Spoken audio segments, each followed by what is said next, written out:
मेरी नेचर ये है कि मुझे किसी से भी फैज़ नहीं चाहिए। मैं मसलन ये मेरी नेचर है। हाँ जी। मैंने अगर किसी की हेल्प की है या अपने फैमिली की है, मुझे उससे अवार्ड नहीं चाहिए और ना ही मुझे मिलता है। माशाल्लाह। लेकिन मुझे ये क्वेश्चन है कि आप पूछना डॉक्टर साहब को कि आपको फैज़ क्यों नहीं मिलता, रिटर्न क्यों नहीं मिलता। तो हालांकि मेरे दिल में ये नहीं है, क्योंकि मैंने हज़रत अली का कौल पढ़ा हुआ है, जो दुनिया में मिल गया वो ख़त्म हो गया, जो आगे है वो ही सब कुछ है। लेकिन मुझे बार बार ये चीज़ कि आप पूछना डॉक्टर साहब के, तो मेरा ये क्वेश्चन है आपसे कि मुझे क्यों। आपको असल में छोटा जवाब दूं या लंबा जवाब दूं? जैसे आपकी मर्जी, वह आप छोटे में समझ आ जाएगी। आप ये आप मेरे लिए नहीं है, मैं अपनी वाइफ के क्लियरेंस के लिए बात कर रहा हूँ। मैं कुछ लोग फ़ोन करते हैं, मैसेजेस करते हैं ना, तो कुछ मैसेजेस हैं, एक मेरा फोल्डर है, उसमें वो मैसेजेस लिखे हुए हैं, मैं कॉपी पेस्ट या फॉरवर्ड कर देता हूँ उस हिसाब से, क्योंकि वो बार बार के रिपीट होते हैं सवाल।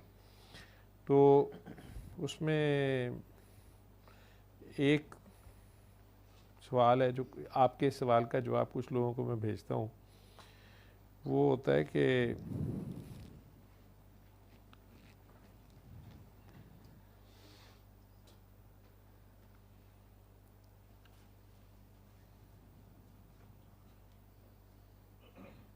जी,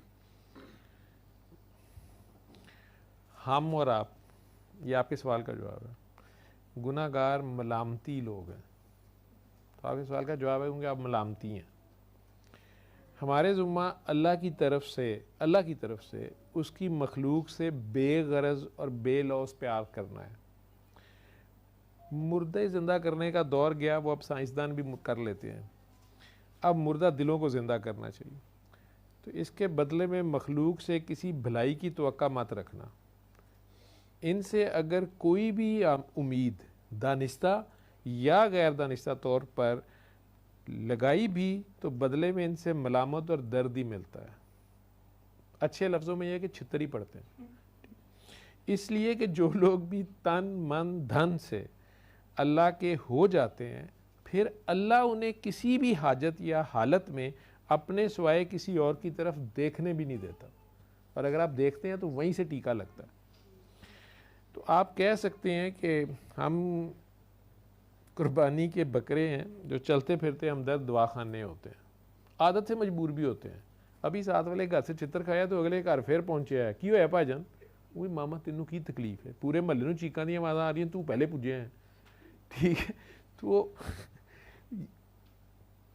वहाँ पहुँच के भी आखिर में फिर मलामत ही मिलती है। तो उसे हम कहते हैं पेमेंट आ गई है। जहाँ से पेमेंट आ जाए वहाँ दोबारा नहीं जाना होता।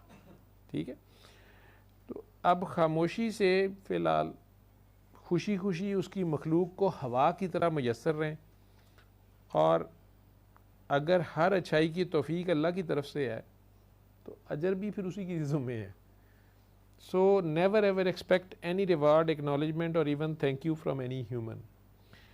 Rather be prepared for the worst from even your beneficiary any time, and in any case laugh off at the ignorance. Even never curse to such ignorance. उन्हें बदवा देने की भी ज़रूरत नहीं है, उन्हें रिएक्ट करने की आह देने की भी ज़रूरत नहीं है। Our biggest fault or flaw is that we expect from humans. इंसानों से नहीं उम्मीद लगानी। Whatever good deeds we do or did in the past are from Allah and for Allah only. So only Allah can and will reward and acknowledge it. So stop looking towards humans from today. Always keep firm focus on Allah and Allah only.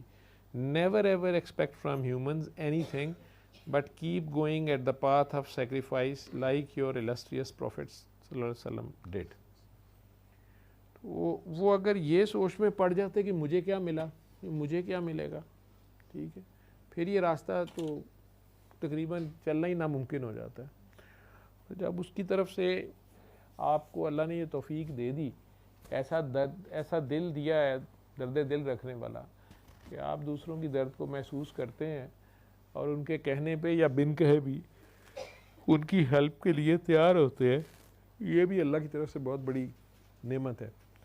लेकिन दूसरे लोग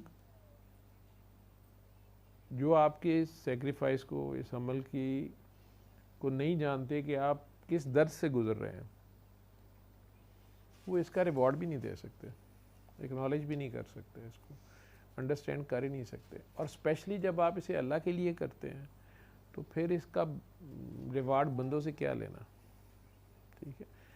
वो ज़्यादा बेहतर देता है, 1 के 70 देता है, जो रेट वो लगाता है कोई दूसरा लगाता ही नहीं माई कला। तो आपको फैज़ मिल रहा है और मिला हुआ है, ठीक है।